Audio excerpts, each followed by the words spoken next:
Our presentation is composed of 5 sections. In the first section, I will talk about the digital construction on a shoestring project, specifically about the project aims and digital challenges for SMEs. And later in the section 2, my colleague will give you some brief information about the shoestring approach. And the third section is composed of requirements workshop, which is the interactive section, and we will work together with you. In the fourth section, we will give you some quick demonstrators, and at the end, we will answer your questions. So, the aim of the digital construction on a shoestring project is to break down the barriers to the practical development of simple and low-cost digital solutions within the construction supply chain and provide practical pathways for deployment of these solutions. Most of the SMEs are in the process of digital transformation. For example, 41% of companies are at the beginning of the transformation, and 46 have just started but not completed yet. So we can say that digital transformation is continues in parallel to the emerging technologies. There are many different practices in the construction industry. For example, as you can see from the graph, 94% of companies use documents and spreadsheets. 82% use standards, 79% writing specifications, 72% use 2D drawings, 66% use 3D modeling tools, and a few companies use common data environments. So we can say that simple and low-cost digital solutions will help companies to performing these tasks in a more efficient way. Digital construction on a shoestring project specifically focusing on the manufacturing and construction phase of the construction supply chain, and this supply chain is taken from the RIBA Plan of Work 2020. And in the first part of the project, we looked at the manufacturing requirements of manufacturing SMEs working in the construction supply chain, and as well as the off-site construction companies. Now, we are looking at the on-site construction companies. Now, I am giving my place to my colleague, Greg, because he will talk about the approach, shoestring approach. Great, thank you, Gökçen. Yes, so I'm going to be talking about the wider shoestring approach. This is something that we're not just applying to construction, we've also been applying it to the manufacturing industry, to the medical industry, to logistics as a whole. And really, the entire Shoestring Vision is trying to increase the digital capabilities throughout a company using low-cost, easily accessible, off-the-shelf components. We've all seen how over the past couple of years, there's been leaps and strides in sort of what can be done in your smartphone is leaps ahead of what could be done in sort of the biggest supercomputers in the world 10, 20 years ago. And really our focus with this entire project is not just focusing on sort of the main production operations, but also looking at ways in which digital can support office operations as well as interaction with suppliers. And the overall shoestring approach has 5 main sections. There's digital requirements assessment. That's essentially what we're doing now. Where we're not wanting this whole process to be very much technology driven. We're wanting to try and make sure that we're addressing needs that are out there, and these sessions like this help us to find out what are the main needs for companies within these sectors so that we can look at how to address those needs. The next step moving on from that is looking at ways to develop solutions to those issues. The third phase is prototyping and pilot testing, so taking these solutions that we come up with, trying them and testing them in industry or in construction here, and really seeing what works and what doesn't.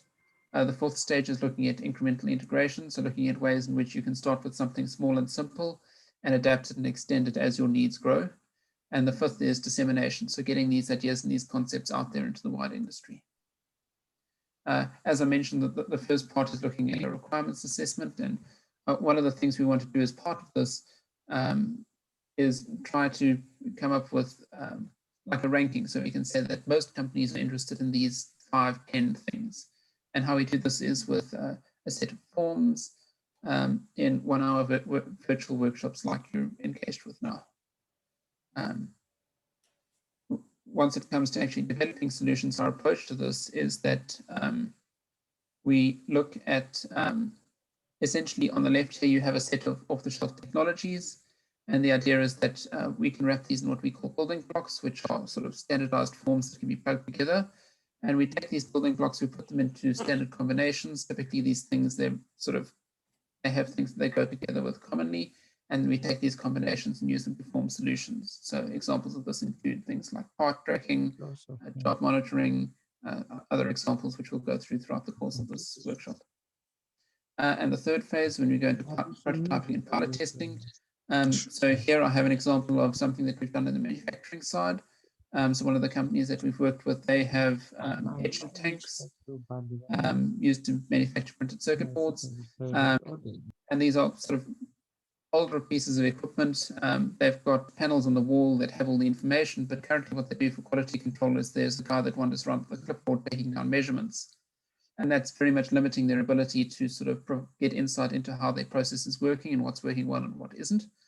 So what we've done for them is we've taken a camera, we've pointed it at the panel, and we're extracting the information out so that they can get a live readout as time goes on of what's really happening with their process. And it's doing two things. It's saving one of their guys the hassle of wandering around with the clipboard, allowing him to use his time more effectively. And it's also giving them much more information about what's actually happening within their operations. I'm now going to hand over to Gokchan and Liz to take you back through this next section on the requirements. Thanks, Greg. So, requirements section, requirements workshop section will be an interactive section. So, from the participant point of view, our aim is to capture your business priorities and identify your potential digital solution. Basically, we would like to build awareness of digital solutions existing in the construction industry, and we would like to answer this basic question: what might a digital solution look like in your business? And from our point of view, we would like to build a data set for construction SME priorities and priority digital solutions. We would like to also identify some partner companies to work on creating demos and pilot studies.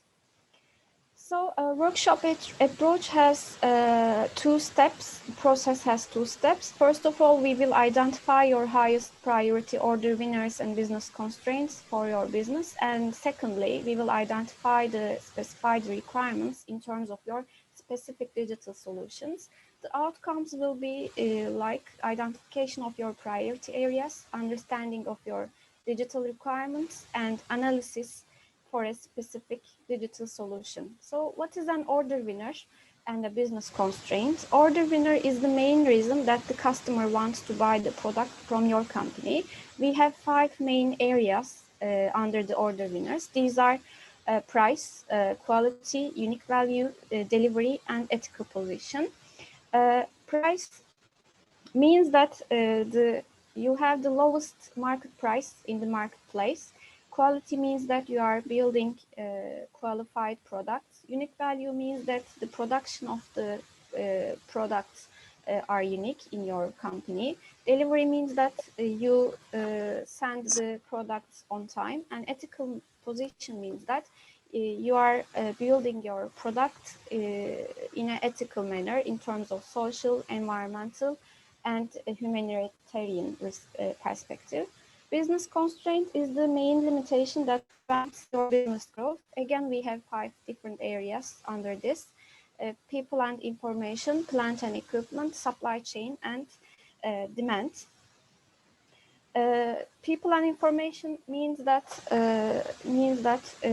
you need to put some effort building the people and your information regarding the tools that you are using. Plant and equipment means that you need to maximize the effectiveness of your equipment. Supply chain means that you need to optimize the capacity, quality, delivery, and performance of your suppliers. Demand is related to related to find more customers for your product or your service, and cash means that you want to invest more money or value in a specific part of your business. The workshop structure is composed of filling two Google Forms. First of all, we will start with the first Google Form, which is in the green color. In that form, you will identify your business priorities in terms of order winners and business constraints. And at the end, you will identify your specific digital solution. This will, I think, will last about 10 minutes, not much than that. In the second form, which is in the orange color, you will identify your specific features and user stories based on that specified priority digital solution. This will again will last about 10 minutes. At the end of each form, I will share some quick findings with you, and later we will move on to the demonstrators. So in the first Google form, you will select your top priority order winner and business constraint, and based on this, you will identify most relevant and up to 5 interesting digital solutions. Most relevant means that we really need that solution, or interesting if you say that a solution is interesting, this sounds useful, but it's not a priority. So basically, you will fill some Google Forms based on these order winners and business constraint, and choose 3 most relevant digital solutions and interesting digital solutions. Then we will repeat the same process for business constraints. At the end of filling this form, please write down that you selected the highest priority digital solution. Then we will use it in filling the second Google form. You can find the link in your chat box. If you can basically click on that link and start to filling the form, we will wait while you are working on it. And at the end, we will share some quick findings with you. So hopefully everybody's either clicked on that link in the chat or scanned the QR code, and you'll know if you're in the right place, because it says Google Form 1 and you've got a nice green background. If anyone's having any problems, please do let us know, because we really want you to take part in this activity. It's the kind of, as Gotchen said, it's the interactive bit, it's the interesting bit, that we know the process works. So if you're struggling, let us know and we can help out. The other thing is, we know we've got great participation today. It's lovely to see so many people here, and we know you're from a wide range of organisations. We want to hear from everybody, but please just answer those first couple of questions on the front page. You know, what company you're from and what company you do, so what your company does, so we can sort of filter the data and look at who's saying what as we work through the workshop outputs. The other question you've got on that front page is the size of the business. You've seen the Shoestring project is very much targeted at SMEs. Again, we want to hear from everybody, so don't let that question put you off, but we also want to pull out the SME requirements from this exercise. So again, on the front page, there's a couple more questions, when we deliberately put a couple of open-ended questions in here before we start to in any way guide the thinking by suggesting things. We're keen to hear what you've already got in mind. We're keen to hear what you've already got in mind. Oh, I'm hearing an echo, is that? No, I think it's just me. Oh, I'm hearing. So then, what digital solutions would help your business in the short term? So if you've got anything planned or anything that you'd like to do, just put a little bullet point in there for us.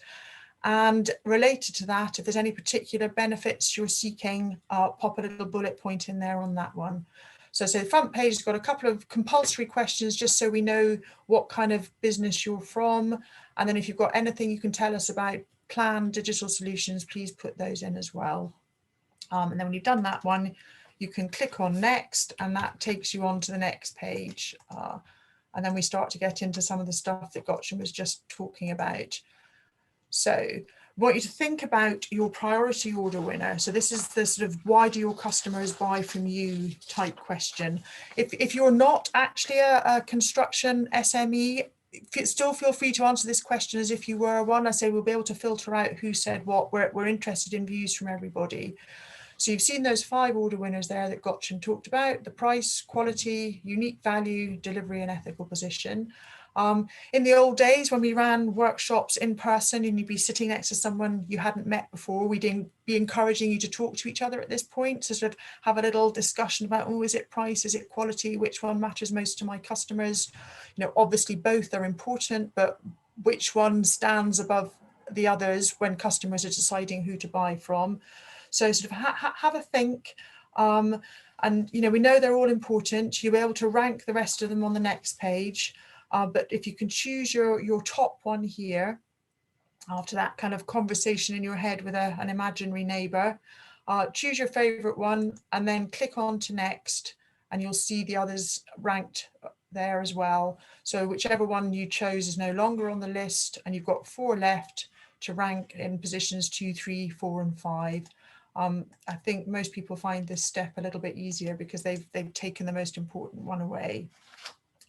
Again, we would be doing this as a talk to your neighbour exercise. So sort of have a little think through and see which one you think applies best for you. And then if you click on to next at that point, everybody will now be looking, or there'll be different people looking at different screens. Depending on your priority order winner, you're now seeing a list of potential low-cost digital solutions that could help in this area. So these are things that we've come up with through previous workshops, through talking to people in the sector, through the work we've done in manufacturing. So there's a mix of things we know or can be pretty sure could be achieved through low-cost digital. They're deliberately quite open at this point. We'll get into a bit more detail later on. So have a scroll all the way down the list. Some lists are longer than others, depending on the category that you've chosen. And it'd be great if you can pick out your top 3, as Gotchen said, the priority ones, the ones you really like the look of, and then up to 5 in column 2, which is that interesting one. Somebody, Gotchen's letting me know, someone's already got to the end of form 1, which is fantastic. I'm trying to kind of judge an average speed through this. So if you just, I say, have a little look, you can change your mind. It lets you change your mind. So it's the pick your top 3, and I say up to 5 in column 2 that look interesting. And if you can either remember or just scribble down which one of these is your favourite, do that, because we'll be coming on to that and looking a little bit deeper at people's favourite solutions in the second part of the workshop. So when you've done that one, you now know the process. We're into business constraints, and you can see the 5 business constraints that Gotchen talked through: people and information, plant and equipment, supply chain, demand, and cash. And we want you to be thinking here about, which is the biggest headache, what's holding a business back, or what's typically holding a construction SME back. Again, have that imaginary conversation with your neighbour, which, if you could improve one thing first, if you had one project to do, which area would you be doing it in? So pick that one. And then, as you know now, you're all fully trained in the process. You're going to be able to rank the other 4 on the next page. It's interesting. We'll share the data as well as when everybody's submitted, or when we've got a good sample submitted, we'll show how the answers have spread across the workshop. So then you're into prioritising the remaining 4. So the rest of the business constraints from 2 to 5. You've got a little list to remind you what they are, and pick your ones off there. So then that takes you into a list. So again, it's pulled back into what your top priority business constraint was, and exactly as before, choose 3 priority ones and 5 that seem potentially useful, interesting. So again, thinking about where the pain points are, the things that hold your business back. So none of these are game changing. They're all kind of focused on small incremental improvements, but where would be a good place to start? Yeah, it's something that your business would like to see done. Some of the lists are shorter on this side. I know the supply chain list is a very short one. So, use your 3. You don't have to use all 5 for the interesting ones. But please do take a moment to go all the way down to the bottom of the list. We just put them in alphabetical order, so there's no real bias in the order that they're coming through in. And you'll see some are kind of construction sector specific, some are things that are just as valuable in a manufacturing business or a medical devices business. And there's a real mix of solution types there. And then when you've done that one, the final button, a really important button for us, please, there's a submit at the end. And I said, we're seeing forms come through, so that's fantastic. Please do submit. It makes it interesting for you and interesting for us. And so if anyone's got any questions about the process, shout now in the chat box. Any questions that are coming up that we'll either answer at the end or as we go through. We already have 9 answers now. If fantastic. We can move on. While we are sharing the results, you can continue to put your answers. Let me share my screen. Yeah, so please do. I mean, so we're doing okay on time. So please do take the time to go through the forms. So Gotchen's got these set up dynamically to show the responses coming through. But please do make sure you're letting us know what you think, and remembering to submit at the end, please. Yeah. Okay. So I guess we have 9 data from you, and according to your answers, as you can see, the top selected solution is process monitoring, and second one is construction scheduling, and the third one is digitized employee training. But they have mostly the same votes, so maybe the coming data will change this graph. From our previous workshops, actually, we have seen digitized employee training before, which was, I think, was selected in top 5, and also digitized work instructions and assembly procedures. For the virtual project planning is quite new, which is the 7th one. And contractor selection and decision support is new. I saw as news because the previous in previous workshops we haven't met these digital solutions in the top 10 list, so these are quite new. And according to the order winners, quality is the top selected order winner with 66%, and the second top selected one is delivery, and then ethical position is the third one. That's very interesting. Do you want to just flick back, Gotchen? That is interesting. That's quite a different picture to what we see. We often see price and delivery featuring much more highly in manufacturing populations that we've spoken to before. What's also interesting, the ethical position one, which includes the sustainability perspective, doesn't normally come through, but it's nice to see that one showing its face. That's interesting. Yeah. And according to the business constraint, I think the people and information is top selected one, and it's, I think in the previous workshop this was selected as top business constraint. The second one is supply chain, and cash and demand sharing the same votes according to your answers. Thank you very much for putting your answers for the first Google form. Now we will move on to the second one. Let me again share the presentation.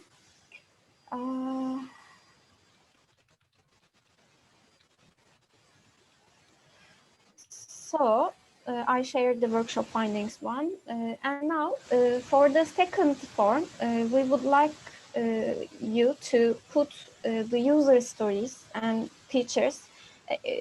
Please select one of the priority digital solutions and describe your necessary features as user stories, such as there is an example here. As a machine operator, I want to fetch the next job without leaving my station so that I can save time. In the form, we split these into different parts, so you can put as a blah blah, I want to blah blah, and so that blah blah. And for the features, please put 5 must-have features and 5 nice-to-have features.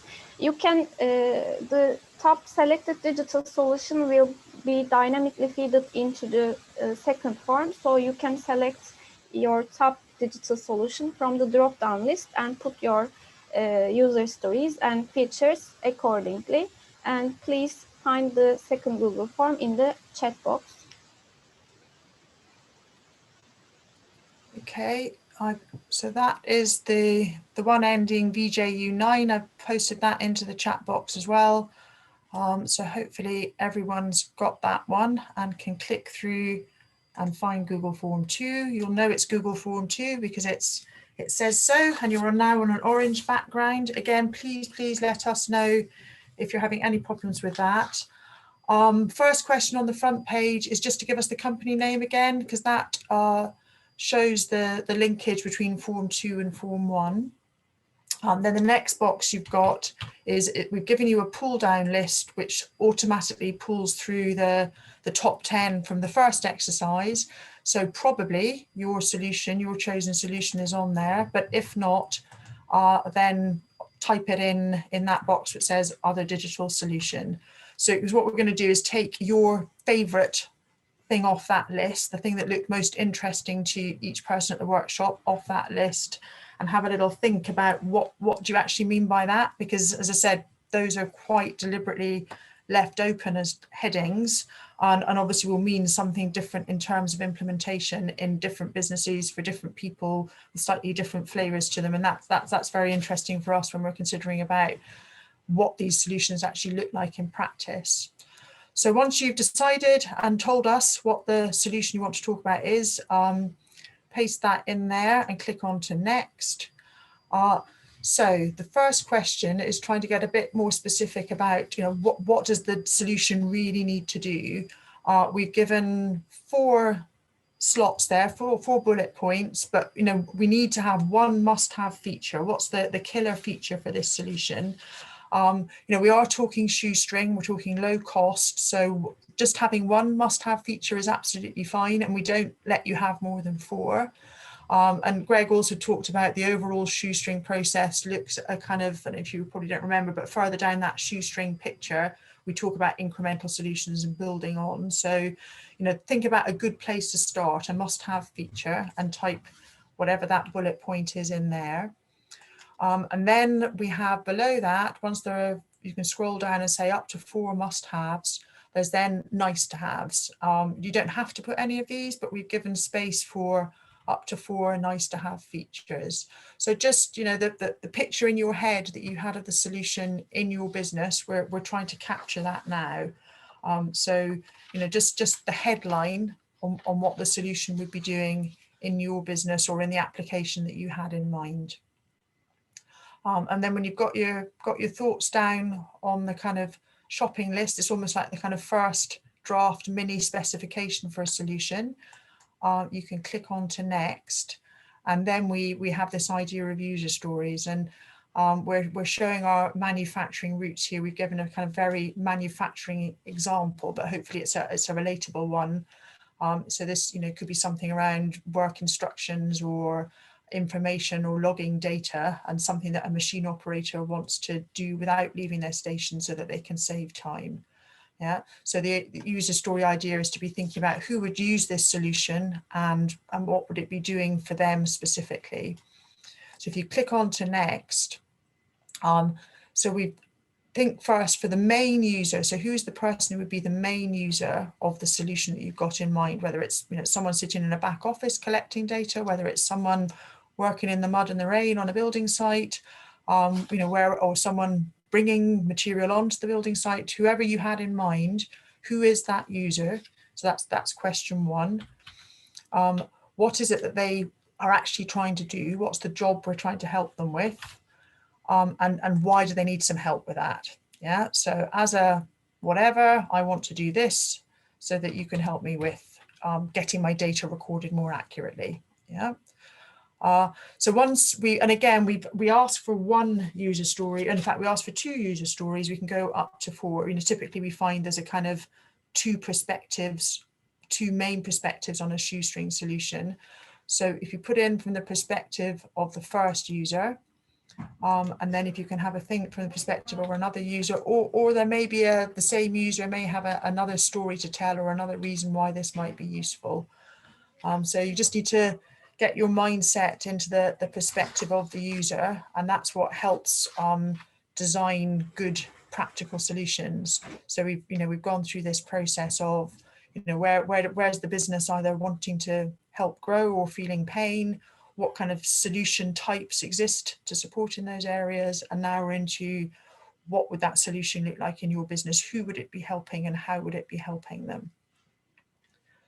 So when you've got a second one done, you can carry on through, and I say up to 4 user stories. To have a little bit of time on this one. I say we're doing very well for time, which is great.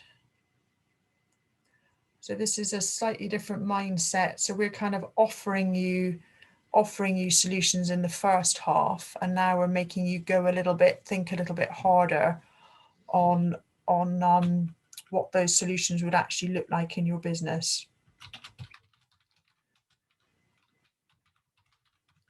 So once you've got through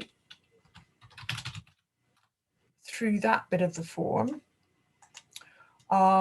you then have the last question we asked for is just thinking about the business benefits. So it's almost going full circle back onto now you've sort of thought a bit more about it in the business. Can you be a little bit more tangible? You maybe you picked quality as the thing to help with. Then just be clear about what is the quality benefit. Is it a yield improvement, or is it actually a significantly better product?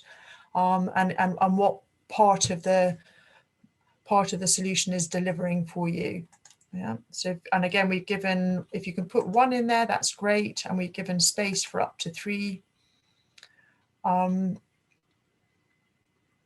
then the last question is just to think again, now you've gone through the sort of mental image of what the solution looks like in your business, to be thinking about what would be the big implementation challenge in doing that.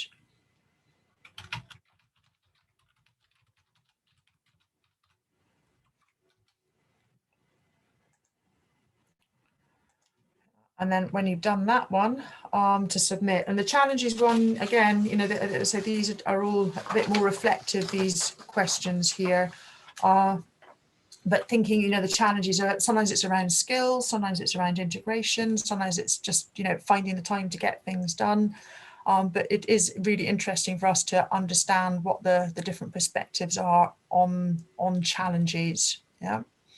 Okay, I think this took more than we guessed. We have some examples from our previous workshops. As you can see in the screen, for instance, as an engineering leader, I want to improve productivity so that speed up the inspection process. Maybe digitize work instructions and work assembly procedures. As an operator, I don't have to search for it or get the wrong one, so that have the right work instruction automatically presented. Or from a quality inspector perspective, I want to have a record of the work instruction used for assembly so that I can confident in the build process and investigate any issues. So actually, when you select the digital solution and put some user stories in terms of your requirements and features, we can understand your requirements in more detail. So this will help us while we are developing the demonstrator. That's why understanding your user stories and what kind of must-have and nice-to-have features you would like to have is very important from our side. That's why we ask them to put some data in terms of this. We have some data now, but anyways, I showed you some examples from our previous workshops. Thank you very much for your time and for this interactive workshop. I hope that this would help you to identify your specific requirements in terms of your digital solution and help you to create demonstrators to be used in your business. Thank you very much. Then I will hand it to my colleague Greg for letting him to show you some simple and quick demonstrators. So please do use the chat function if you've got any questions about parts of this. Great, thanks, Dr. So in this next section, I'm just going to take you through some of the systems that we've been developing. Most of these are very much on the manufacturing side of things, but we're in the process of starting a couple of them in the sort of construction area, and we're looking to do more going forward. Really, the aim of this is to give you sort of an idea of what we mean when we say low cost and sort of what these systems look like. So the first example, going back to the example I mentioned earlier about extracting data from these control panels that are stuck on the wall of this particular company. And to give you an idea of sort of what we mean when we talk low cost, you can see on the bottom right there a bill of materials with some prices. So for the specific setup, the price was £84 to get the data out of this panel, sort of without needing to actually modify the integrity of the panel itself. I have a short video here sort of detailing sort of basically how it works. So the first section is working out sort of which areas of the image we're interested in. As you can see here, we've identified the different components. And then once we've done that, you can see here, hopefully it's not too small, it's detecting the values as they change. And then at the end, it outputs a graph of everything that's happened over time. And this is something that we're carrying forward into production with the company we've been working with. Obviously, at the moment, it's been slightly slowed by COVID and us being able to access their facilities. But we're hoping in the next couple of months to have it up and running there and really seeing how useful it can be to them. Another example that we've looked at is inventory tracking. So using QR codes and similar to the other one, looking at ways to use a camera to do things quickly and easily. So here you can see there's a tray and there's QR codes on all of the components, and the camera can pick up all of the QR codes at once rather than a user having to scan each one individually. So you can stick the entire tray under the camera, it detects everything that's there, and then you can take the entire tray out and put it into the inventory system. And obviously once it's there, you can search for stuff and find out where it is, typically what you'd expect from an inventory system. Really the aim of this is trying to help a company spend less time working out where things are and sort of saving money by accounting for that lost time and increasing productivity as a result. Next, we have another example of something that we've been looking at, really sort of testing what can be done with the sort of cutting edge of, let's say, low-cost tech that's available. And this was looking at using augmented reality.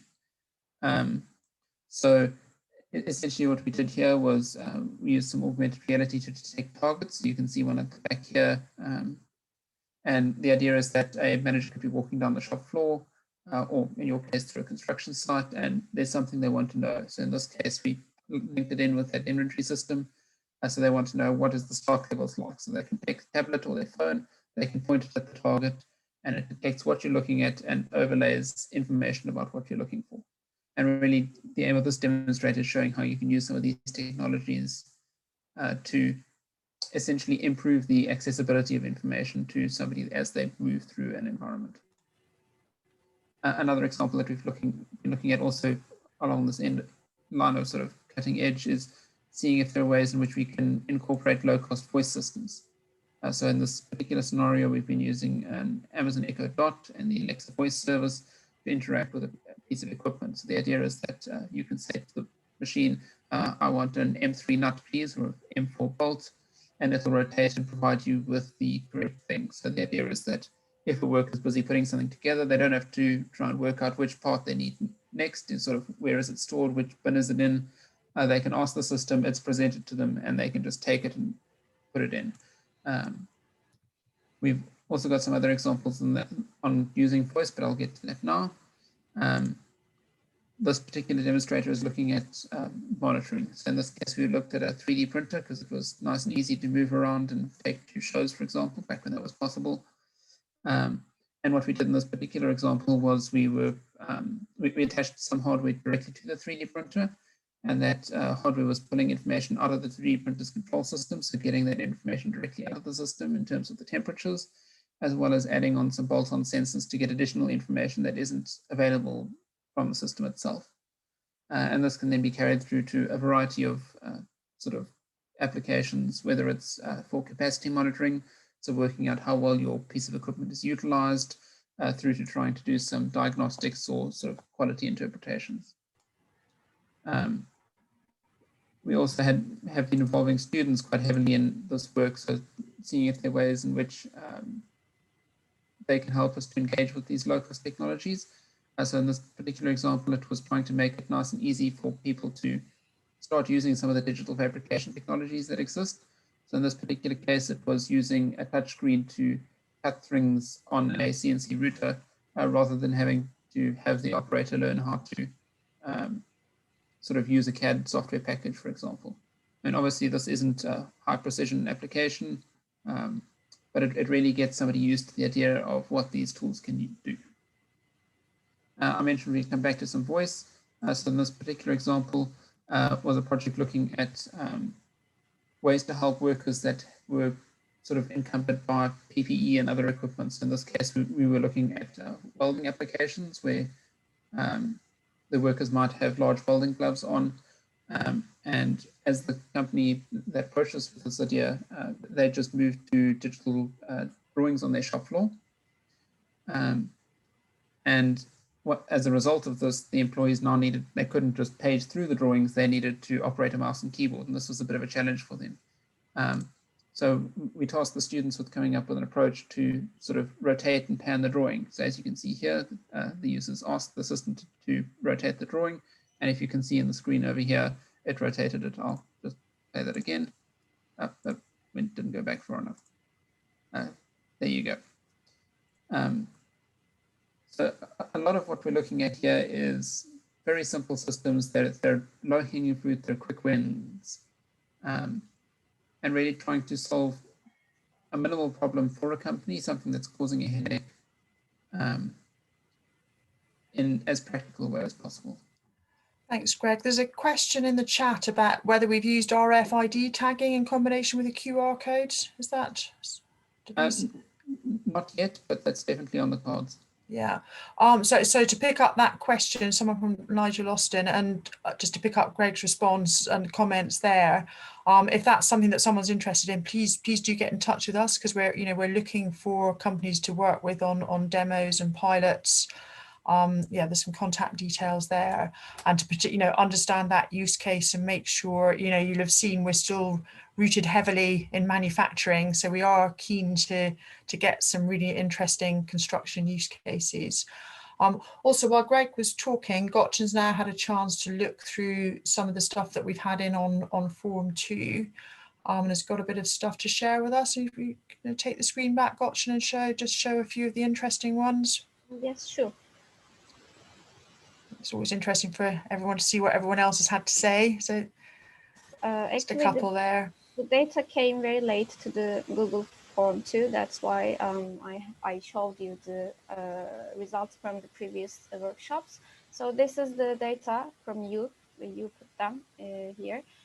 For instance, unified change management and issue reporting between design and construction operations, I want to ensure information from design to construction is available to all users and tracked so that speed, productivity, and process flow. And as a machine operator, I want to feel informed about developments for my role so that I can understand where change will result in improvement. And as a designer, I want to let everyone understand what is required so that the final result is high quality. So basically, you want to improve the quality and reduce the, I think, cost. So we have two different user scenarios for automated completeness checking. Let's have a look at them. As a researcher, I want to stop data loss from long-term tests so that to improve efficiency and deliver as promised. As a researcher tester, I want to automate data analysis so that to remove repetition. I would like to save time and also want to get to know the technology. And for the same digital solution, as a designer, I want to tell if my design has been built correctly so that I don't have to spend my time checking work which should have been completed to my design. As a contractor, I want to tell the designer we have finished the construction so that they are able to progress to the next stage of the program. You would like to save time as well, much more efficient time scales, and how can this information be recorded effectively? You would like to look at them. And what would you want to have as in terms of feature? For the unified change management and issue reporting, continuity of process flow and easy to understand. These are the benefits and challenges across multiple facilities, and the challenge will be high spec. Yes, you are right. And for the automated completeness checking, real-time monitoring and checking with alerts, data storage and validity, automated reports, fault detection. From this company core, construction completeness, time scale check, and nice to have feature, deliverables tracker. Okay, we will take all of these into account. If you want to build a demonstrator related to that digital solutions, we are happy to work with you, and we all take these features and user stories into account while we are developing the demonstrators. And also, if you would like to work with us, we may also conduct some in-company workshop, which will gather more detailed requirements in terms of functional and non-functional requirements of the digital solutions. Thank you very much for putting these data. This will help us to work on this digital solution while we are developing the demonstrators. Thank you. Great, thanks, Gotchen. So I say, any questions, put them in the chat. There'll be some time. We're about to hand over to our Wolverhampton colleagues for their part. We'll I think push on with that and then hold questions together at the end. But put anything in the chat now or as we go. And I think we've all said now, feel free to get in touch with any of us if you've got any questions that come to you at a later time. So yes, I think, Paul, it's back to you guys. Thanks, Liz. Just going to share my screen. Can you guys see that?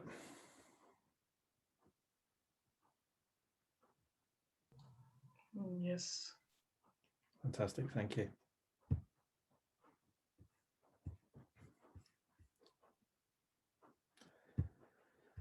So thanks guys. That was fellow tech enthusiasts Liz, Gotchen and Greg telling us how low-cost technology can be used to create solutions to construction challenges. I enjoyed that, really useful information. And I love the use of AR to overlay shop floor inventory information. That was really cool. I think the support the IFM has to offer business is complementary to that offered by CFRC. So if your business is looking to make efficiency improvements, why not give us both a call and we'll help you find solutions. I'm the point of contact for support offered by CFRC. And I joined the team just over a year ago, bringing 30 years of private sector industrial experience designing and manufacturing products used in the construction sector. And today we're going to focus on construction informatics, and my colleague Ahmed Oyadeli is going to talk about this interesting use of tech in construction a little later, followed by Dr. David Heesum, who will give some real life examples of CI in use based on the construction work at our Springfield campus. Before that, I'm going to tell you about the support CFRC offers to business. CFRC is one of 4 research centres based at the School of Architecture at the University of Wolverhampton. And between them, we cover the complete life cycle of the construction process, from brownfield land remediation to construction, to post-occupancy reduction of carbon use, and to the recycling of materials. Our focus at CFRC is on off-site construction. We believe this is the future of house building and one solution to resolve the housing crisis. Volumetric modular houses, precision engineered in a factory, delivered to site with installation times measured in hours. panelized solutions for bespoke designs manufactured in a controlled factory environment and assembled on site in a fraction of the time compared to traditional construction methods. Adopting these methods will undoubtedly speed up the house building process significantly, and we want to help the construction industry to modernise. And by supporting businesses involved in off-site, CFRC aim to improve the efficiency of the construction sector. We also want to carry out research and development, entering into research collaborations with industry. We look for efficient solutions to problems. Sometimes this involves trial and error and potentially expensive research that we can help with. Our interventions should lead to productivity gains for businesses in the construction sector, and our clients are at the heart of what we do, and we make it a priority to ensure benefits are realised by our clients at the end of an assist. And it's our mission to achieve high standards of delivery in off-site design, manufacture and construction, impacting housing and major infrastructure projects. We offer fully funded support to SMEs. This basically means we can't charge you for help even if we wanted to. And for larger organisations, we can help via your supply chain. We connect businesses with the university knowledge base and offer access to the latest thinking, technical expertise and research at the university. If your business is in need of help in a particular area, we've probably got it covered. We believe that employing technology in construction will lead to a more efficient industry. Building information modelling, generative design and construction informatics are examples of the tech we're introducing to businesses right now. My colleagues Ahmed and David will talk more about construction informatics shortly.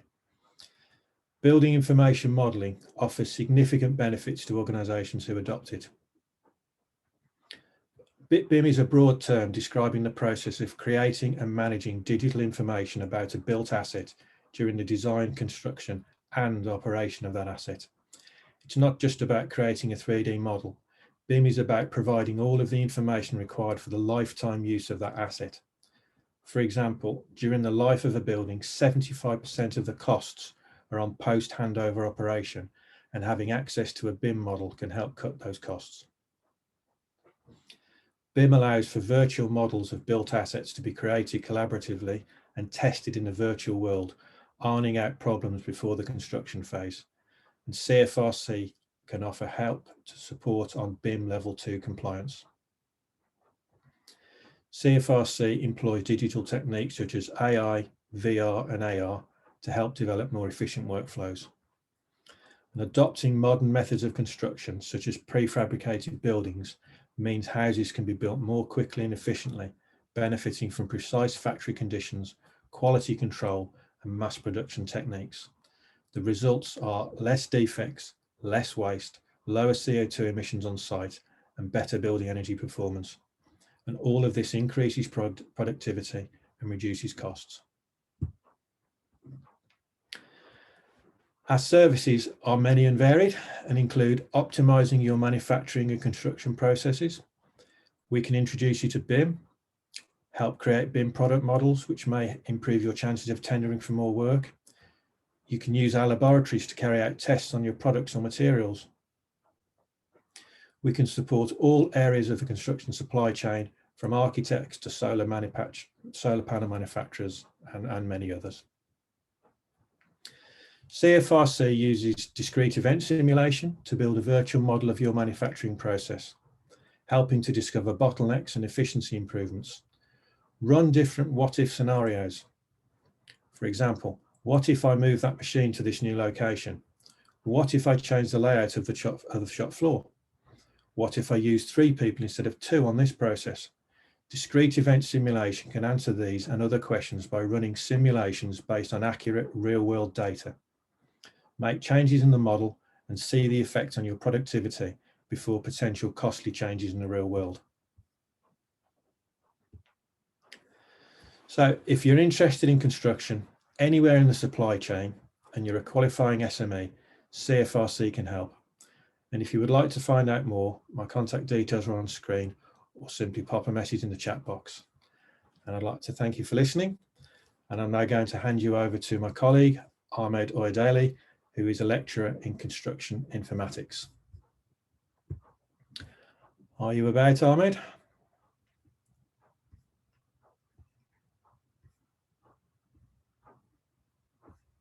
Just a second, please. Hello, can you hear me? Can you all hear me? Yes, we can, yes. Loud and Okay. clear. Okay, I'm about to share my screen now. Okay.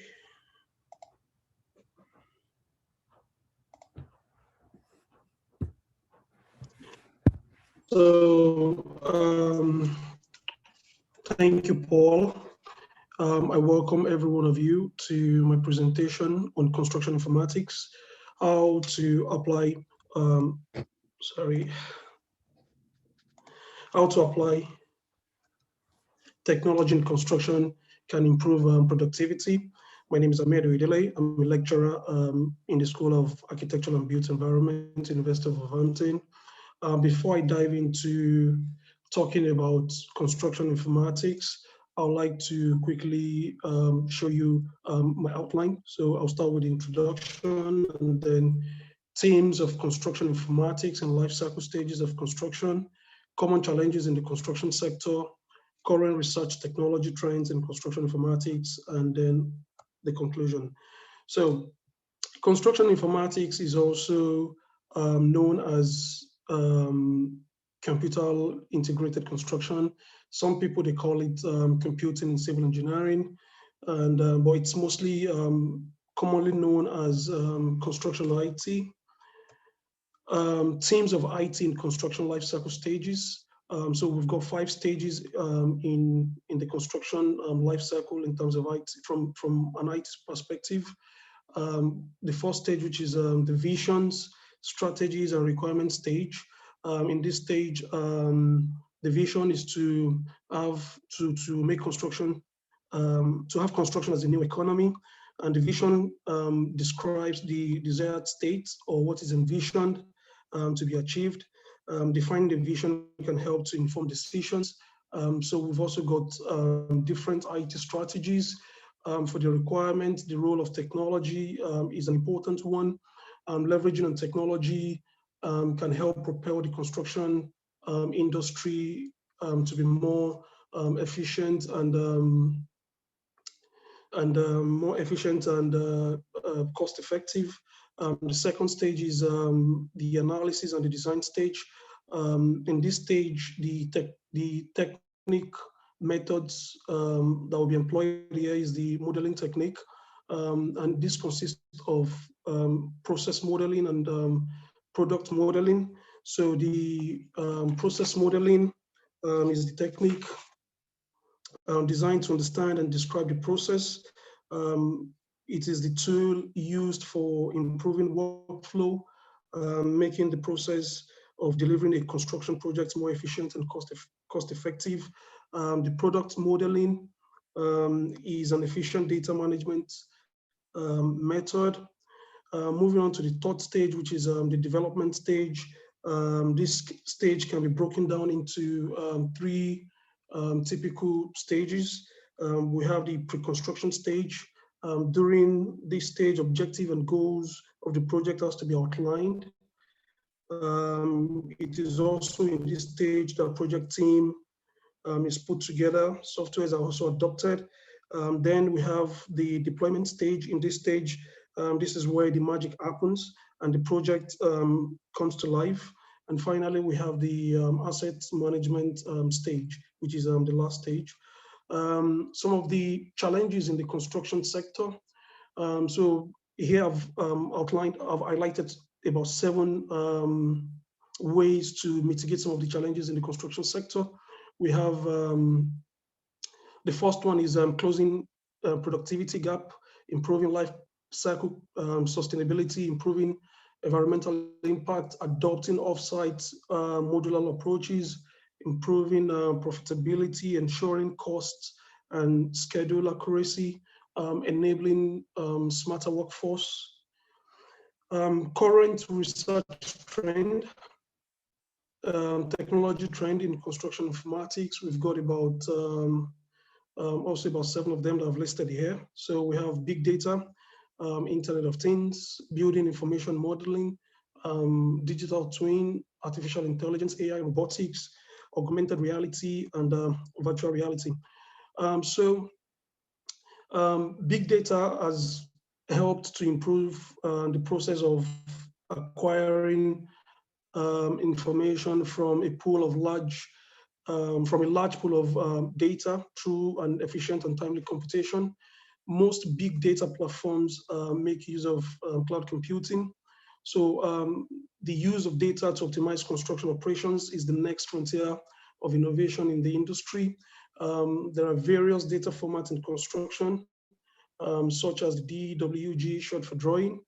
We have the DXF, drawing exchange format, DGN, short for design, RVT, short for Revit, and so on. IoT. Through sensors and other hardware devices, IoT can automate the process of acquiring information from the physical environment. IoT improves the flow of information between the physical and the digital world without human interference. Again, talking about BIM. BIM, as we all know, is a 3D model-based process. Here is a 3D model-based process that enables AEC professionals, architects, the engineers, and also the construction professionals enables them to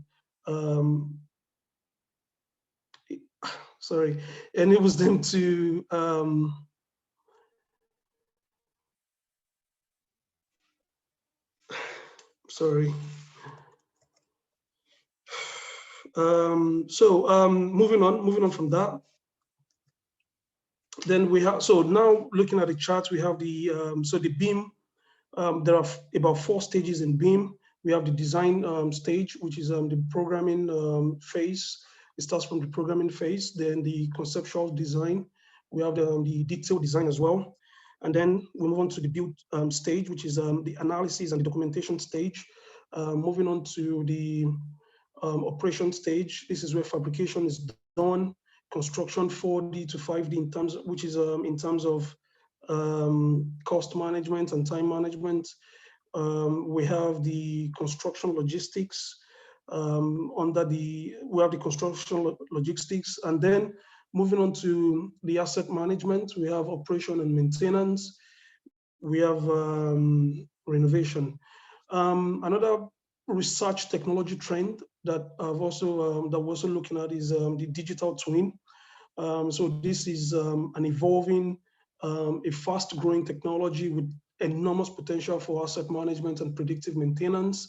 It's a digital replica of potential and actual physical assets, processes, places, people, systems, and devices that can be used for various purposes.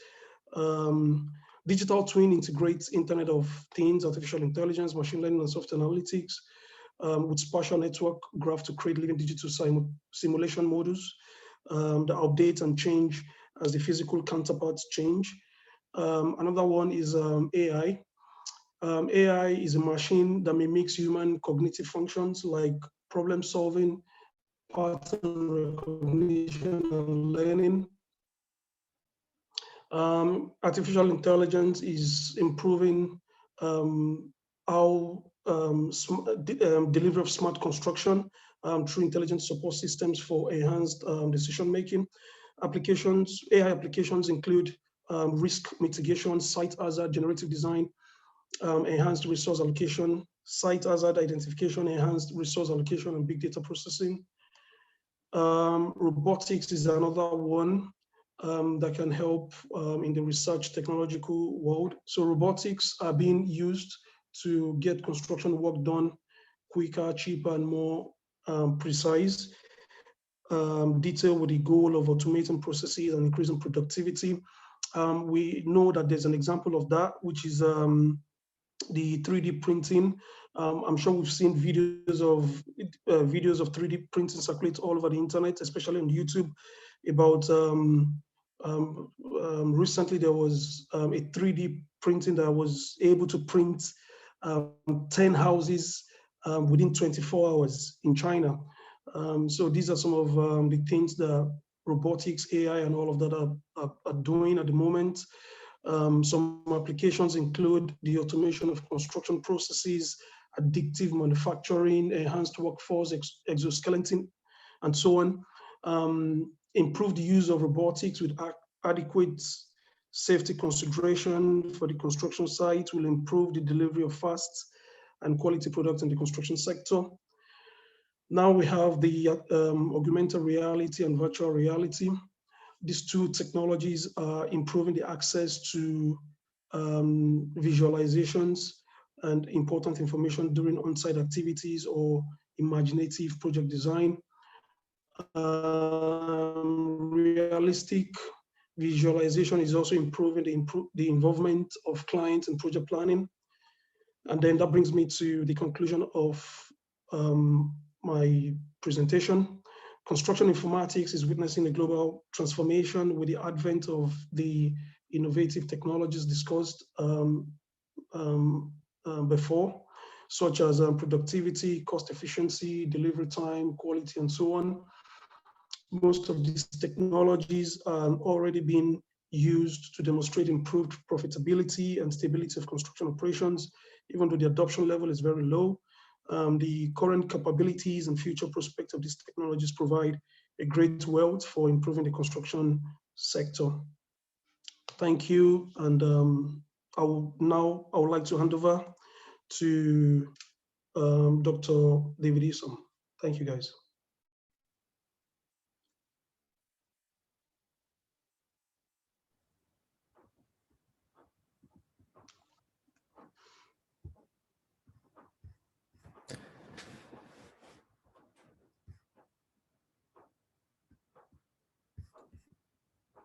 There we go. Apologies, everybody. Technical issues there. I couldn't get my my Zoom screen to come back on. Good morning. I'm just going to share my screen with all, so hopefully that works out okay. Just bear with me 1 second.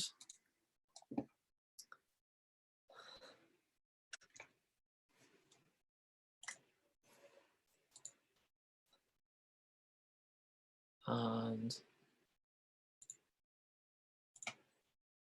I hope everybody can see that okay, with a bit of luck. Paul, if you can just give me a heads up, is that looking okay for everybody? Yes, it is, Dave. That's looking good. That's grand. Perfect. Well, good morning, everybody. And thanks to everybody who's gone before. Great to hear the stuff from Cambridge, as always, from our good friends down there. Some fantastic stuff, and it always fascinates me, some of the stuff you guys are doing down there. It's great. So I just got a few minutes this morning, along with my colleague who's always on, Paul Bowden.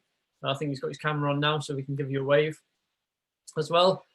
On some work that we've been doing.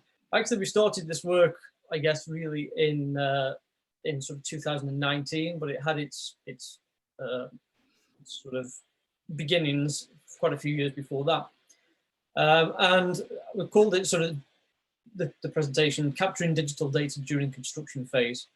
And we've worked also with one of our colleagues from ISG Limited, and I'll explain more a bit about how they're involved in it in a few seconds. So this project is based around, and some of the work that we've been doing is based around our new Springfield campus. Paul mentioned it a few minutes ago and alluded to it, but essentially the university bought a huge 12-acre site back in 2014. Brownfield site, used to be a brewery, but it's been derelict since the early 2000s, late 90s, early 2000s.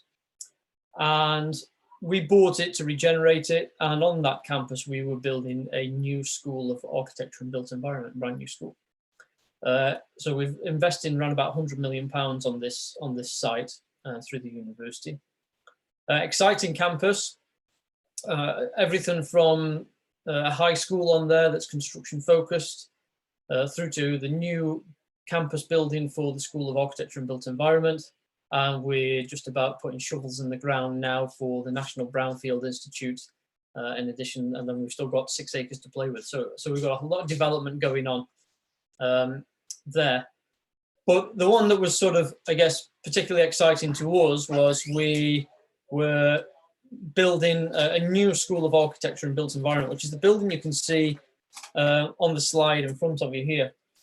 And it was part listed building, so part of it was a historic and heritage building that we were building onto the back of, and we've got a new sort of steel frame concrete deck building that we were sort of butting up to. Great building, loads of challenges with it.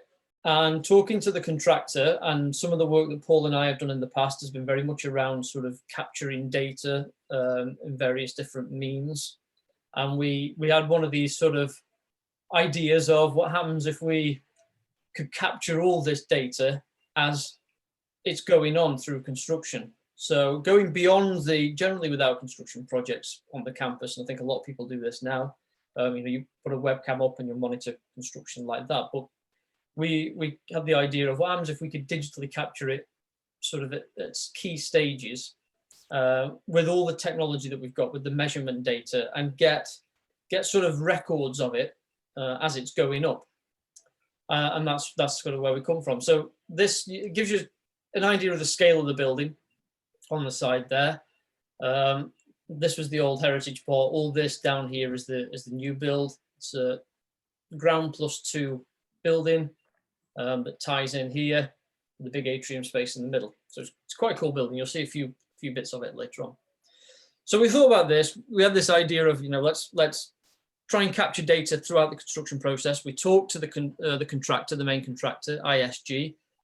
They were great. They were on board with it. The guy who worked with on this, Paul Kingston Leaves, their BIM manager, was sort of a bit of a techie, the same as Paul and I. And so we're really on board. So we had access to the site. We had access. The site manager was great. We had access to it. And it led us on then to, we started expanding as we do, coming up with more and more sort of ideas as to how we might be able to do and use this data. Data's great, but if you're not using it for anything, it's kind of useless. So we then came up with, from an academic point of view, something called the Construction Living Learning Laboratory, or CL3. And our vision for that was really around two things. How could we capture this building throughout the construction sequence so that it became a useful data set for us as academics who are teaching and doing research, and how could it support us in doing that in the future? And then also chatting then to our estates guys as to how they could use that data that we were gathering to support them in managing this new asset that we've got. And so we came up with sort of different concepts, and what Ahmed mentioned a few minutes ago, the whole concept of sort of digital twin, which to my mind still hasn't been fully sort of explored yet, or it's something that we're working on in terms of construction, but I don't think we're quite there yet. There's still a lot of misunderstanding of what it really is. But we had this idea of capturing the data as it went through, but then eventually adding real-time sort of telemetry data back to it, and that will probably be more useful to our estates guys later on. So we sort of focused on what we call phase 1 of this, which was capturing this data throughout the entire construction period. And we kind of figured if we had this this staged data set that showed the sequence of construction all the way through, actually right back from historic times, that would be really useful, because for us, from a teaching point of view, we could then allow our students to sit in that building, but sit in that building as it was when just the steel frame was up, or sit in that building as it was when the high level services were going in and being installed. And so the building itself becomes a laboratory, a learning laboratory, and they can access it from. And that helps us with teaching, but also then talking to our estates guys. That's great, because they can then find all the services that were hidden. They can find everything that's hidden in there, everything that's been boarded over, and they know exactly where everything is, and we can record it all. So we started on this sort of adventure of looking then at how can we capture the data. So it was all to do with this recording it and capturing it sort of during built, as we called it. We get as built. We're talking about sort of during. and we've got the design model from the pre-built. Fortunately, if we went back to 2012, when the site, we hadn't bought the site back then, and we didn't own it back then, but it was a historic site and we were interested in it. And Paul did some work with one of our students to start to digitally measure that site as it was as a historic building, sort of a heritage building. And so we've actually got historic data. So we've got anything before it started to be, you know, before we bought it, before we started to build on it. So we have that data. We talked to the contractor. We said, oh, the discrete points in time where we think we could capture this information, we could get on site and capture it. And would they be interested in doing it as well? Because they could use this data for sort of verification against the 3D model. And so they were sort of up for that and they were interested in it. And we then embarked on this process. So we were using two different bits of technology to start with. We decided we'd capture the building using our terrestrial laser scanner, and we're using the Faro S150 laser scanner. So if we could get into the building and onto the building site at discrete points, we could capture the data and we could have a 3D point cloud that's representative of the site at that snapshot point in time. So that was one one part of measurement. And the other part was to use the sort of the cheaper option, I guess, and the less high resolution option, but equally as absolutely valid, we think now, certainly, was to use the Matterport camera that we have and produce virtual walkthroughs of the building at discrete points in time. So essentially, you're kind of stepping back in time a little bit to see how it is. So we identified these different points.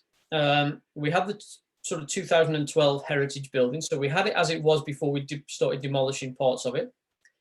In March 2009, there was some demolition work going on. So we had some scan data from that, which ISG did for us. And then the four main ones, with May 2009, September, January, and June, we identified 4 key points during the construction phase. And we decided that we would go in during those 3 points and we would scan the building, capture the progress of the building, capture everything. We would Matterport the building, capture the data there as well. So we kind of describe it as a bit like an onion. Once we've got the finished building, we can peel the onion back and we can go through these different layers of time. And that for us, from our point of view, even from a teaching point of view, you know, that's going to be massively useful because students could be sat in a room, but be sat in the room as it was when the contractors were installing the services. So sort of laser scanning, we've done laser scanning in the past, we've scanned, and lots of people have, and there's lots of things online about it. You know, we've scanned complete buildings, we've scanned heritage buildings, etc. It's a whole new ball game when you're on a live site doing any of this work. Like, you've got some lessons that we learned pretty quick, and Paul and I will sort of, well, Paul will testify with these with me, but you have to move fast because the site is fast, and this was a constrained site. And so with lots and lots of other challenges, there's heritage work going on as well. So we had to move fast on it. And that hampers some of the data capture technologies. So certainly when it comes to the Matterport camera, which likes things to be sort of in a pretty static way, so it can take pictures and it can start to understand where things are. When you've got guys walking past with sack trucks of raised access floor panels and things like that, it doesn't like it. So you've got to be quick and you've got to be quite strategic on how you do it. In the same time, we needed the laser scans to be fast because we had to scan fast and move around fast because the site was always moving. There's always things moving around. So we talked with the contractor about how much they would need to help with some of their verification work and how much we might need to get the detail. And we were scanning at sort of a 6 mil resolution point cloud at 10 meters away. So that's a lot of data. So, you know, we'll see how much in a minute. And it was only taking us, doing it that way, 1 minute 40 seconds to do a complete scan of an area, which is quick enough that if some guys are moving stuff, we might be able to ask them to just hang off for a minute. But you know, it captures enough data for us. And also, when we do the laser scanning, we also set up targets so that we can triangulate, and targets move. Targets get obstructed, targets get knocked off the walls. So we had to look for a different way of registering this data together, sort of using static objects. And I guess some information about how much we captured. We talked about like informatics and data, and BIM is all about data. And we're all now talking about digital data. And we're generating quintillions of bytes of data every hour of the day now. And you know, all the other things, data is the new gold and all this sort of stuff. In doing this project, we generated a vast amount of data. So if we look back at sort of just some statistics here about how much we captured, in the May, the first sort of scan that we went on in May 2019, we captured sort of 19 gigabytes of raw data, which equated to 94 gig when we put all that together into a complete point cloud, into a complete laser scan point cloud. The Matterport, we captured 212 scans, individual scans, over 2 days. That took us 2 days to do that. And on the Matterport, we only captured the first and second floor because there was too much plant moving around on the ground floor. So we couldn't actually get down there to do it. And then you jump up. We went to September. We're massive amounts more data. 361 took us 6 days on site to do that. January 205. We got sort of in 4 days and 254 gig of data. And then in June another 271 gig of data. So with the other things, with the other sort of scans that we've got from the historic side, we've got well over a terabyte of just raw data of the 3D model. And what that really means is we just put this in sort of a graph format. At the start, it's really easy because it's wide open spaces. It's just the steel frame. And Paul will sort of run through a bit of that in a second. Steel frame, no, very few people on site, really easy. You have the site to yourself, you can work quite simply. And what we kind of naively expected, I bet, was as the site evolved, we thought the number of scans would evolve, but they would plateau out.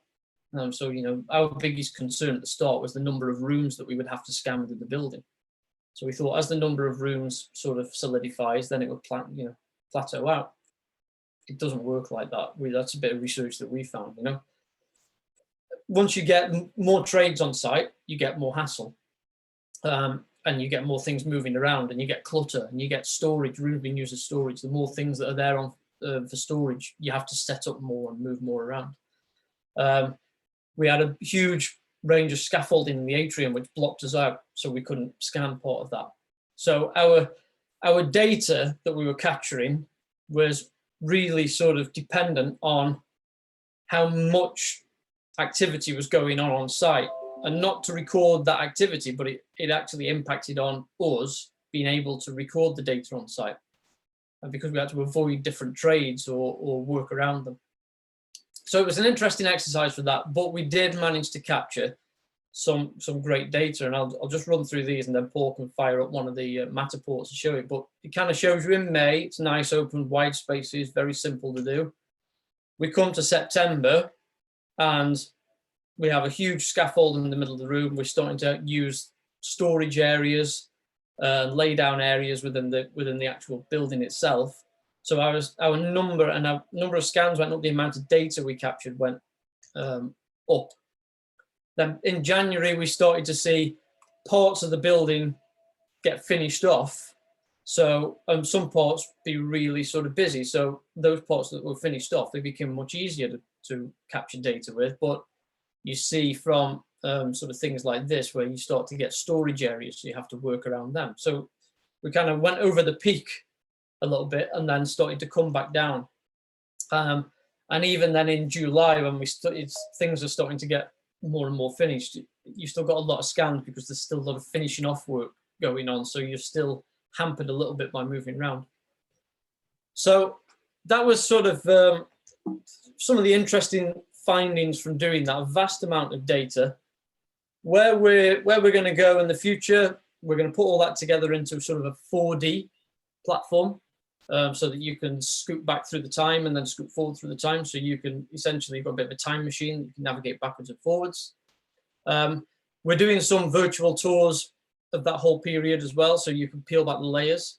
We are looking at working with the Oculus Quest and the HoloLens. So we're mapping out room space data to the actual rooms at certain points in time. So you could sit in a room and you could ask what it looked like in May 2019, and you'd be transported into that room. So a little bit of the whole holography type thing, pseudo holography going on there. We now want to get into the realms of putting in sensor data. So our friends in Becky, one of our other projects within the school, have done some work on that in housing. So we're sort of interested to potentially look how we might be able to do that with our building, and getting our estates guys to use it, and getting them to use the data that we've captured. We've captured all this data, we need to use it. Where are we going next? Well, potentially we've got another building coming up, and the iPhone 12 now allows you to do LiDAR scanning, low resolution, but a lot faster. Is that something we can use? And that's something that we're looking at the minute. I'll just give Paul a couple of minutes. Paul, do you want to walk around one of the examples of the scan or the Matterports that we have, just to give people an idea of the building, the scale of the building? Well, yeah, sure, mate. Can you cancel your screen share there, Dave, and I'll stick mine on? Yeah, sure. If I do that, you should be back on now. Let's give that a go. Can you see that, Dave? Okay. Yeah, that's grand. Okay, let's just maximize that. So this is, I'm just going to drop into maybe a couple of the key dates that Dave mentioned earlier. So this is back in May 2019. So we had the foresight to sort of get on site nice and early to sort of capture what was there. And as Dave and some of the previous commentators have mentioned as well, we're able then to sort of look through the building and capture what was there at the time. So this motion of sort of digital twinning, although they've got some fantastic Revit BIM models, etc., it's nice to actually confirm what's actually on site and what's actually been constructed, and if it actually matches what their design actually entailed. So just to give a slight orientation of the building itself. Always nice to scan a nice warm day, and crikey, we missed these days already in the middle of this winter. But this is the orientation of the site. So this is the sort of safe face, facing over towards the student accommodation block and blockades, we call it, and then the rail line running towards the west side, and you can just about see in the distance the St Peter's Church and over towards the city campus as well.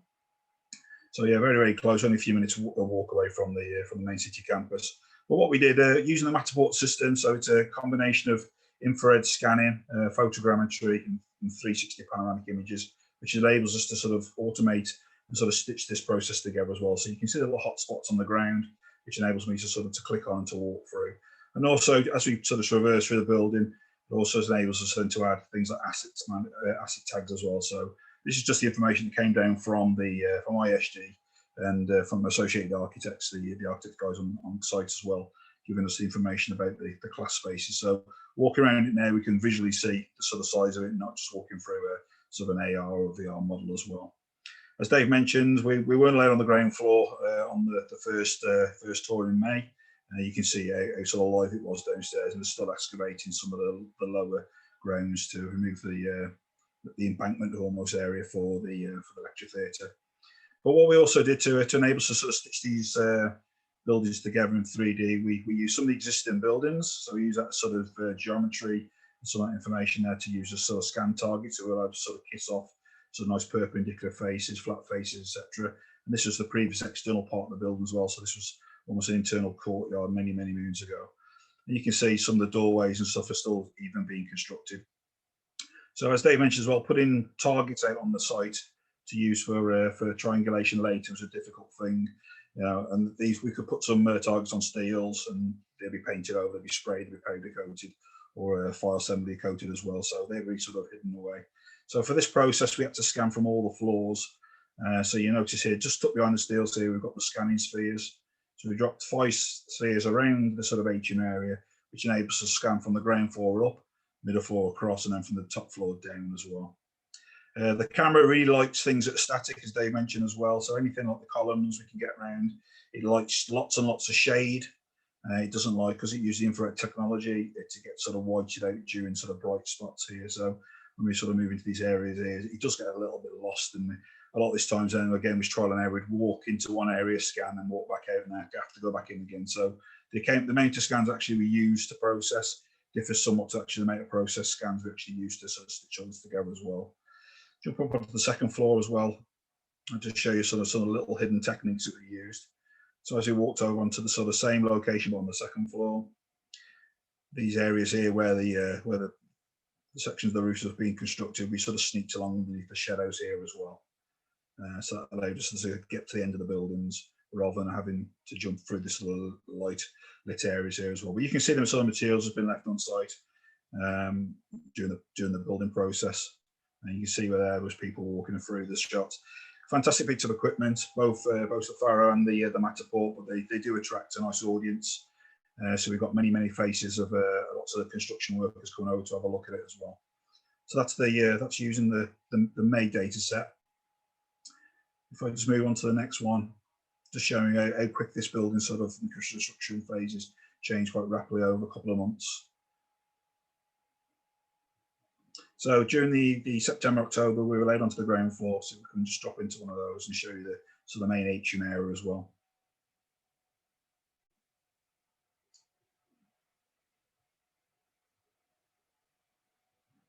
Again, this sort of nice doll's eye sort of flow through shows the sort of orientation of the building.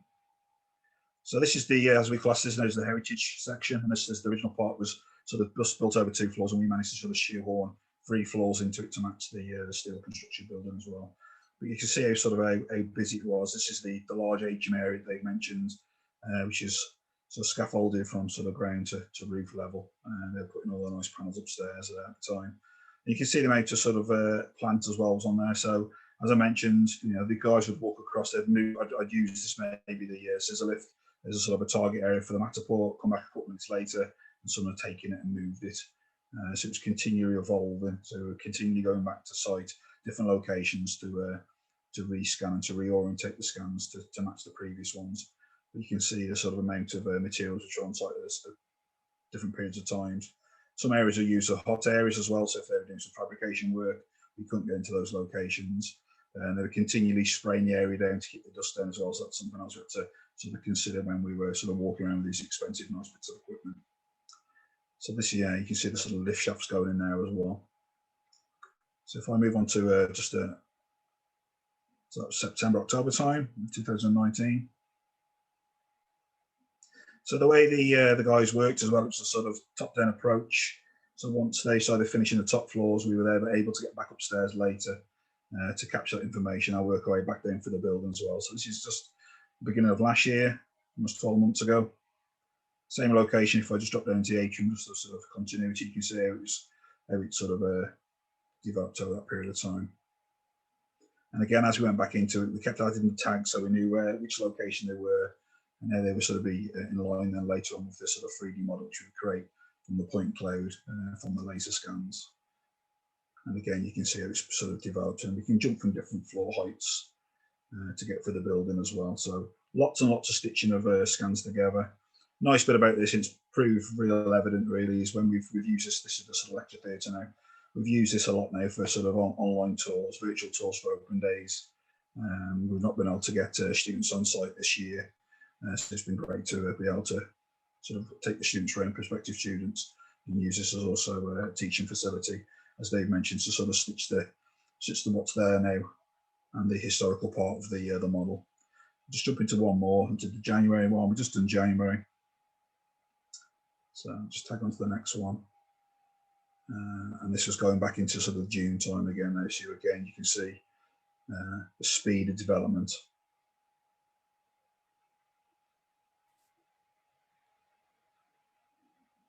The camera's got 2 other facilities on there as well. So it's got a scanning facility on there. As we mentioned, this is going around as we're scanning, we're capturing the 3D data.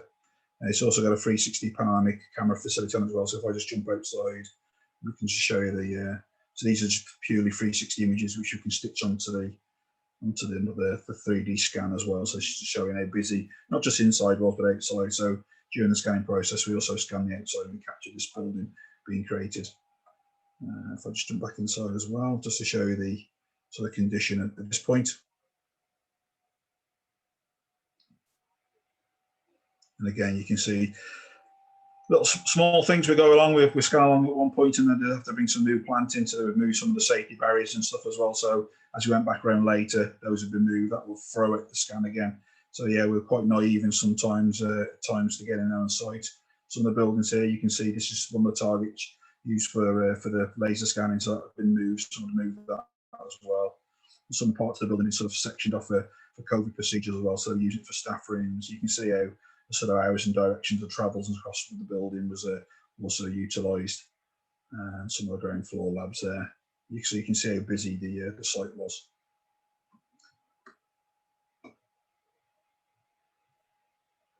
If I just go to the last one, just to show you, I think we're almost on time now. Again, this is one of the latest ones. So they were the main key phases, three or four stages. And this is sort of how we are now.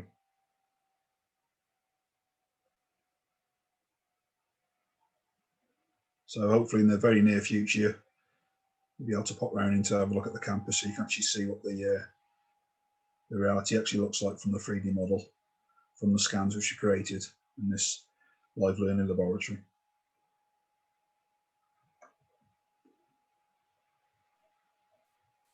Right. Okay, Dave.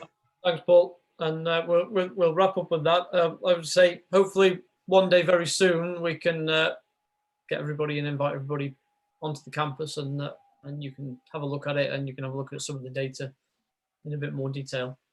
So Paul D, I'll hand it back to you. Thank you, Dave. Well, David and Paul have built a time machine there. I'm in awe of that. That's pretty cool. So I think the next thing to do is, has anyone got any questions you'd like to ask us? So please don't be shy.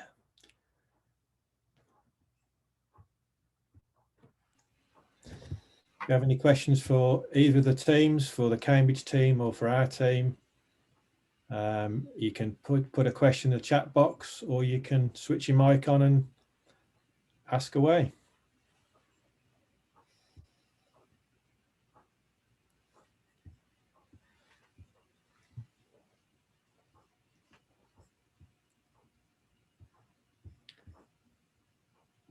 No, anyone?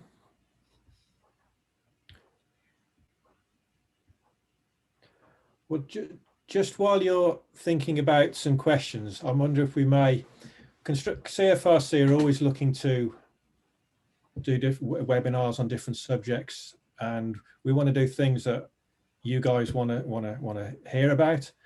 And I just wonder if we could ask you drop you a quick poll on the screen. It's just a one-page thing with 3 subject areas, and if you could just say, yes, I'm interested in that, no, I'm not, just for the 3 different areas. These are legal subjects, but some very, very interesting ones, and which we'd just like to gauge interest and an opinion.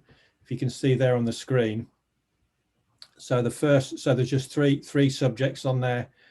So would you be interested in a webinar on the EU-UK trade agreement and what that would mean for imports and exports, etc.?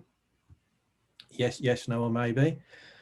And then the new design, manufacture and construction procurement model for volumetric offsite manufacturing in the UK housing sector. And third one is the building safety bill as a consequence of the Grenfell inquiry and Hackett review. So would you be interested in any of those? If you could just say yes, no, or maybe and submit. And that's, I promise you, that's the last thing we'll ask you today to fill in. But it will be very helpful if you could do that.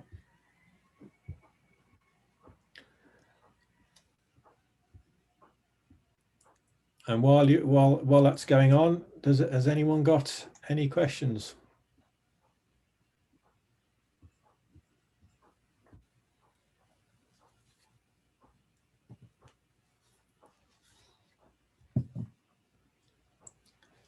I think we're at risk of finishing a minute or two early, Paul. Yeah. Yeah. Just give people time to fill the poll in.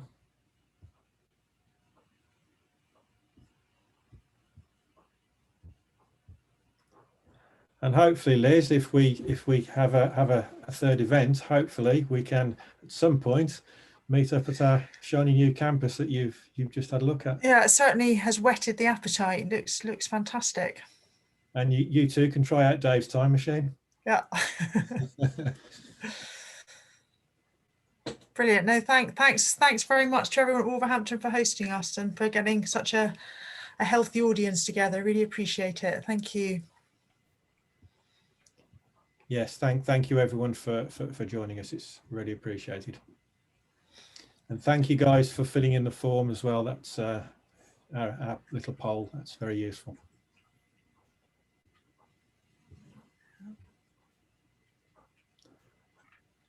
Well, unless we have any questions.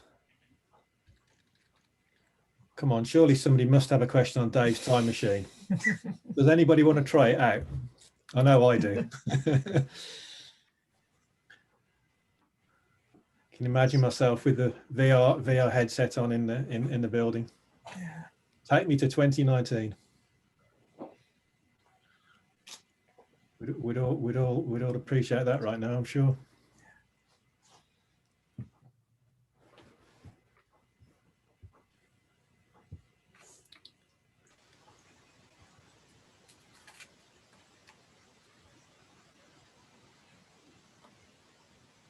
Well, in that case, guys, I'd just like to thank the team from Cambridge for participating in this event, and hopefully we can do something again in the future.